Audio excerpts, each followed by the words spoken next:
Okay बेटा, हम लोग पहुंचे अकाउंटिंग फॉर पार्टनरशिप फर्म में, फंडामेंटल्स में, सम्स वाले पेजेस, क्वेश्चन 33। ये वाले जो क्वेश्चन में टॉपिक है इसको हम लोग कमीशन बोलते हैं। जो इस क्वेश्चन का टॉपिक है इसको हम लोग कमीशन भी बोलते हैं या कमीशन आफ्टर चार्जिंग कमीशन भी बोलते हैं। मैंने थियरी वाले पेजेस में इसके सारे टाइप्स बताए, type 1, type 2A, type 2B, सारे इसके टाइप्स बताए मैंने आपको। अब इसका आंसर ये क्वेश्चन 33 है, PS गरेवाल का।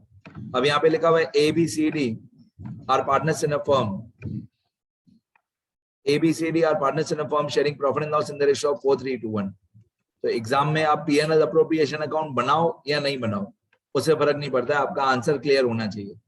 तो P&L रेशियो दिया हुआ है ऑफ ABCD, P&L रेशियो दिया हुआ है ABCD का 4:3:1, 4:3:2:1। It earned net profit of 1,80,000 for the year ending on 31 March 22। अब अगर आपको क्वेश्चन में लिखा हुआ है कि ये नेट प्रॉफिट है तो ये नेट प्रॉफिट ही है। अब आप बोलोगे सर क्या नॉनसेंस है, नेट प्रॉफिट को नेट प्रॉफिट ही बोलेंगे ना। मेरे कहने का मतलब है अगर आपको क्वेश्चन में नेट प्रॉफिट लिखा हुआ है तो नेट प्रॉफिट ही है, नेट डिविजिबल प्रॉफिट नहीं। नेट डिविजिबल प्रॉफिट अलग बात होती है। तो ये 1,80,000 क्या है, net profit. As per the partnership deed they are to charge a commission of 20% of profit after charging such commission। इसके आगे का मत पढ़ो, याद पढ़ो। they are to charge 20% commission on profit after charging such commission। तो 20% commission after charging commission, commission on profit after charging such commission, और वो है 20%। कमीशन है हमारा 20% commission on profit after charging such commission. फिर ये जो लिखा है ना which they will share as 2:3:2:3, ये मैं बाद में बताऊंगा ये क्या है। You are required to show appropriation of profit among the partners. मतलब सिंपल मैं बोलूं ना P&L अप्रोप्रिएशन अकाउंट बनाओ तो अच्छा, P&L अप्रोप्रिएशन अकाउंट बना दोगे तो अच्छा। तो मैं आपको ऊपर वाले किसी क्वेश्चन आंसर में दे P&L अप्रोप्रिएशन का फॉर्मेट में कॉपी कर लेता हूँ, ये फॉर्मेट में कॉपी कर लेता हूँ, अंदर की एंट्रीज में डिलीट कर दूंगा। ये P&L अप्रोप्रिएशन का उनका फॉर्मेट है, Ctrl+C, और अभी वाले आंसर में यहाँ पे मैं लिख देता हूँ Ctrl+V, ये कॉपी पेस्ट कर दिया। ये P&L अप्रोप्रिएशन अकाउंट। अब P&L अप्रोप्रिएशन अकाउंट में बाकी सब डिलीट कर देते हैं, पुराना, ये पुराना सब डिलीट कर दिया। अब P&L अप्रोप्रिएशन अकाउंट में क्रेडिट साइड पे मैं लिखूंगा बाय नेट प्रॉफिट, जो क्वेश्चन में नेट प्रॉफिट दिया हुआ है 1,80,000, ये मैंने लिखा बाय नेट प्रॉफिट 1,80,000। ठीक है। अब क्वेश्चन में लिखा हुआ है कि कमीशन हमको देना है 20%, कमीशन देना है हमको 20% on profit after charging such commission. अब मेरे रूल्स और टाइप से याद करो, ये हमारे थियरी वाले पेजेस के हिसाब से टाइप 2A है। पहली बात तो कमीशन आफ्टर चार्जिंग कमीशन लिखा हुआ है, सबसे पहली बात कमीशन आफ्टर चार्जिंग कमीशन लिखा हुआ है। दूसरी बात हमको क्वेश्चन में नेट प्रॉफिट दिया हुआ है। तो मैंने आपको रूल्स बताए थे, जब कमीशन आफ्टर चार्जिंग कमीशन दिया हो और नेट प्रॉफिट दिया हो तो हमारा टाइप 2A होता है। तो टाइप 2A में हम कमीशन कैसे निकालते हैं, तो कमीशन ये कैसे निकालते हैं, इक्वल टू जितना भी हमारा नेट प्रॉफिट हो उसको multiply by R upon 100 plus R। जिस क्वेश्चन में नेट प्रॉफिट दिया हुआ होता है तो multiply by R upon 100 plus R करते हैं। इक्वल टू हमारा नेट प्रॉफिट है 1,80,000 मल्टीप्लाई बाय कमीशन है 20%, तो अपॉन में हो जाएगा 120, तो 20 डिवाइडेड बाय 120, तो यहाँ पे हमारा कमीशन का अमाउंट आ जाएगा। तो 1,80,000 मल्टीप्लाई बाय 20 डिवाइडेड बाय 120, ये होता है 30,000, ये होता है 30,000। मतलब हमारा कमीशन कितना आया, 30,000। ये मैं आउटर कॉलम में लिखूंगा यहाँ पे कमीशन 30,000, ये कमीशन हुआ हमारा 30,000, आउटर कॉलम में लिखा। ये जो कमीशन 30,000 है, ये क्वेश्चन में बोला हुआ है कि जितना भी कमीशन आए, अभी ये सेकंड लाइन से लेकर मैं पढ़ता हूँ, as per the partnership deed they are to charge a commission of 20% of the profit after charging such commission which they will share as 2:3:2:3। मतलब ये जो 30,000 हमारा कमीशन आया इस 30,000 कमीशन को पार्टनर्स लोग डिस्ट्रीब्यूट करेंगे 2-3-2-3 रेशियो में, इन द रेशियो ऑफ 2-3-2-3। ये कमीशन डिस्ट्रीब्यूट करने का रेशियो है। तो मैं क्या करूंगा, 30,000 रुपीज को 2-3-2-3 रेशियो में डिस्ट्रीब्यूट करूंगा। पार्टनर्स का नाम है ए बी सी डी। तो ए को कितना मिलेगा, बी को कितना मिलेगा, सी को कितना मिलेगा और डी को कितना मिलेगा।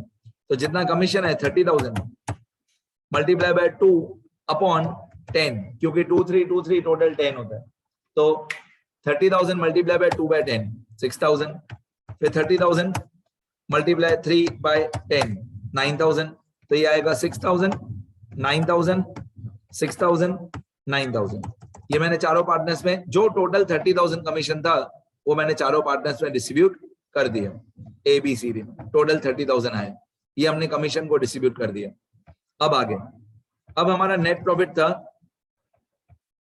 अब हमारा टोटल नेट प्रॉफिट था 1,80,000। इस 1,80,000 में से 30,000 कमीशन माइनस कर दो, तो क्रेडिट का टोटल आएगा 1,80,000, डेबिट का टोटल आएगा 30,000।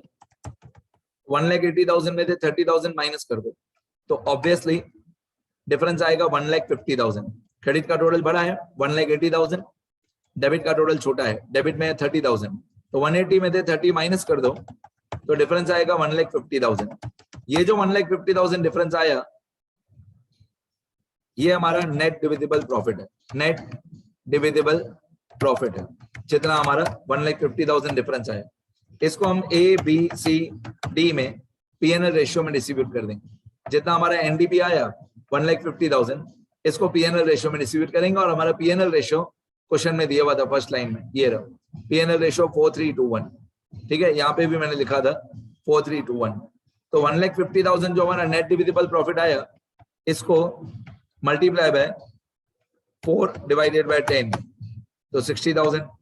फिर 1,50,000 मल्टीप्लाई बाय 3 डिवाइड बाय 10, फिर 1,50,000 मल्टीप्लाई 2 डिवाइड बाय 10 और 1,50,000 मल्टीप्लाई 1 डिवाइड बाय 10।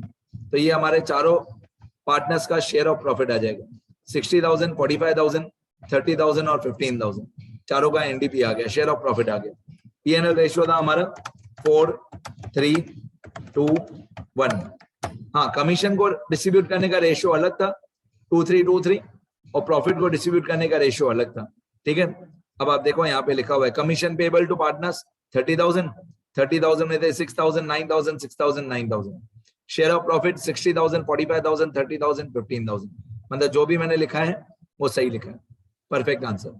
तो ये दो रेशियो क्यों दिए हुए थे? पहला वाला रेशियो 4:3:1 प्रॉफिट को डिस्ट्रीब्यूट करने के लिए, और ये वाला रेशियो 2:3:2:3 कमीशन को डिस्ट्रीब्यूट करने के लिए। ठीक है, अगर मैं आपको और आगे बताऊं तो इसके आगे पार्टनर्स का कैपिटल और करंट अकाउंट बनता है। इसके आगे पार्टनर्स का कैपिटल और करंट अकाउंट बनता है। यहाँ पे आता है पर्टिकुलर्स, फिर इधर आता है ए बी सी डी, और यहाँ पे आएगा पर्टिकुलर्स, इसके बाद आएगा ए बी सी डी। अब जो पार्टनर्स का कमीशन है वो यहाँ पे क्रेडिट साइड पे आता है बाय कमीशन। जो पार्टनर्स को कमीशन मिला, आपको मालूम है पार्टनर्स की कैपिटल यहाँ करंट अकाउंट में डेबिट साइड पे माइनस होता है, और पार्टनर्स के कैपिटल यहाँ करंट अकाउंट में क्रेडिट साइड पे प्लस होता है। तो जो कमीशन पार्टनर्स को मिलने वाला है वो यहाँ पे क्रेडिट साइड पे आएगा 6,000 9,000 6,000 9,000, ये चारों पार्टनर्स का कमीशन। और जो चारों पार्टनर्स का शेयर ऑफ प्रॉफिट है वो भी क्रेडिट साइड पे आएगा बाय नेट डिविजिबल प्रॉफिट। जो चारों पार्टनर्स का शेयर ऑफ प्रॉफिट था वो क्रेडिट साइड पे आएगा 45,000, नहीं पहला वाला था 60,000, उसके बाद था 45,000, उसके बाद था 30,000, उसके बाद था 15,000। तो इस क्वेश्चन में पूछा नहीं था पार्टनर्स कैपिटल अकाउंट या करंट अकाउंट, पर मैंने मेरी मर्जी से बता दिया। थोड़ा फॉर्मेट बना देता हूं मैं।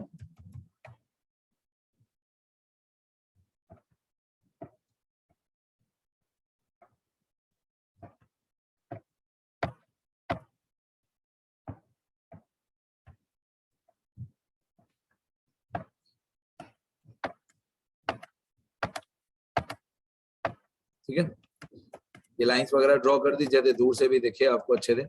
ये पार्टनर्स का कैपिटल और करंट अकाउंट मैंने बना दिया, ठीक है। इतना लिखना अच्छे से। पीएनएल अप्रोप्रिएशन अकाउंट ही ड्रॉ कर देना, तो वही स्टेप 1 2 3 4 नहीं लिखना पड़ेगा। आप स्टेप 1 2 3 4 करके लिखोगे तो भी फुल मार्क्स मिलेंगे, अप्रोप्रिएशन बना के करोगे तो भी फुल मार्क्स मिलेंगे। एक बार मैं स्क्रॉल कर देता हूँ सारा।